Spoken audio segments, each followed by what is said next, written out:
আবার আবার এই আসামি এবার ধরা খাইছে। হ্যাঁ, আসামি ধরা খাইছে এবার।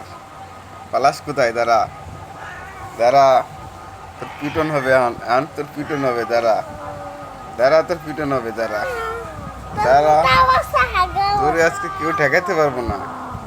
হ্যাঁ আসামি, তোর মা হ্যাঁ ঠেকাবো। দুষ্টামি করিস কেন? আব্বা, কি অবস্থা কি তোর? আব্বা, ওর মা এই। ঠেকাবো। আব্বা শোনো, আব্বা শোনো, ওর মা বাঁচাবো। মা না রাখ থাকলে রাখ তো- রাখ, আজকে তোমার বিচার হবে। কামড় দিছে? এই খালি একটা থাপ্পড় মারছে। এ কাজ হবে না যতই মেয়ামো করো। দুষ্টামি করো কেন? আজকে তোমারে পাইছি, তুমি দুষ্টামি করো কেন?